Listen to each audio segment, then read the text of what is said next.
Күйзеліс ол перзентті дүниеге әкелу мүмкіндігін азайтады. Ғалымдар жүктілік кезіндегі күйзеліс пен жағымсыз эмоциялардың көп болуы баланың дамуына және босану нәтижесіне де әсер ететінін әлдеқашан дәлелдеген. Ал ғалымдардың жаңа зерттеулері жүкті келіншектің физикалық және психологиялық тұрғыдан күйзелісте болуы жүктілік кезеңіне және іштегі нәрестенің жынысына тікелей әсер ететінін айтады. Жүкті кездегі күйзеліс әсері. Егер жүкті келіншек күйзеліске түссе, оның ағзасында соған сәйкес адреналин, норадреналин және кортизол гормондары көптеп бөліне бастайды. Нәтижесінде бұл гормондар ағзадан шығып кетеді. Бірақ бір бөлігі іштегі нәрестенің жолдасы арқылы балаға өтіп, оның қимыл қозғалысына және жүрек соғуының жиілеуіне әкеледі. Жүктіліктің 17-ші аптасынан бастап бала күйзелісті, жағымсыз әсерлерді толықтай сезіне алады. Мұндай әсер қан айналымының бұзылуына, бірден тарылуына әкеліп соғады. Ал оның соңы оттектің және қоректік заттардың жетіспеуіне алып келеді. Күйзеліс ол перзентті дүниеге әкелу мүмкіндігін кемітеді.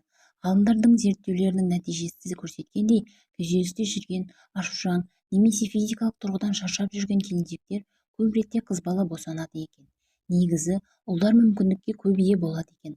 Алайда күйзеліс пен түрлі физикалық, психологиялық әсер салдары іштегі сәбидің жынысына әсер етіп, қыз балалар басымдық танытады. Баланың денсаулығына да әсер етеді. Сондай-ақ мамандардың айтуынша, физикалық және психологиялық күйзелісте жүргендер қан қысымының жоғары болуы немесе калориялы өнімді шектен тыс пайдалану салдарынан ұшырап, баланы ай-күніне жеткізбей босанып қойып жатады екен.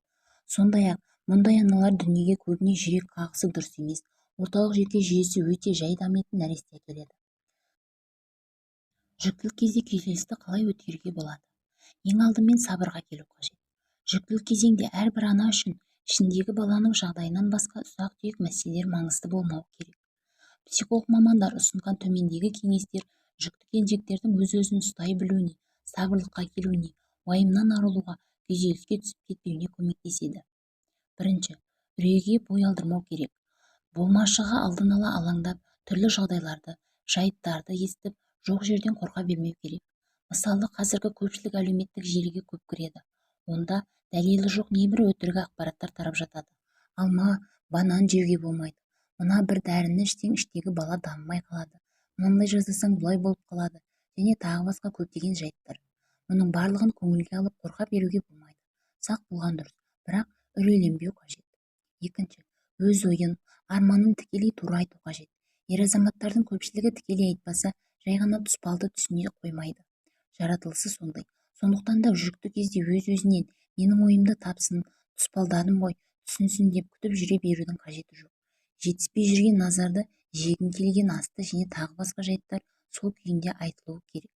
Үшінші, жүкті келіншектер өз-өзін аялай білуі керек. Яғни, кішігірім қуанышты сәттерді құр жібермеген жөн. Дүкен аралау, тәтті ас, пісірме дайындау, жай ғана демалу мөлшерін шамалап, қалаған асын жеу және тағы басқа осындай әрбір қарапайым істерден ләззат алып, өзінің көңілінің қошымен жасаған тірлігіне шынайы қуана білуі қажет. Бұл іштегі нәрестенің де жақсы дамуына көмектеседі. Төртіншіден, толғақпен босанудан алдын ала қорықпаған жөн. Бұл әсіресе алғаш босанатын немесе алдыңғы босануы қиын болған жандарда жиі кездесетін жайт.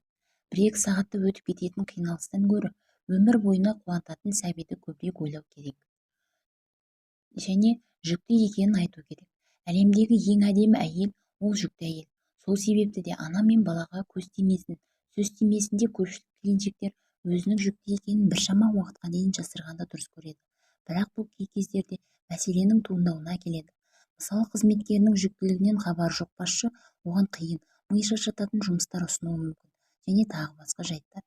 Басшы немесе айналадағылар хабардар болған жағдайда ең құрығанда дауыс көтеріп сөйлемейтін болады. Қорытындылай келгенде, жүкті ананың тыныштығы баланың жақсы дамуына, жүктіліктің қалыпты өтуіне, жеңіл босануына, туылған баланың денінің сау болуына тікелей әсер ететінін естен шығармау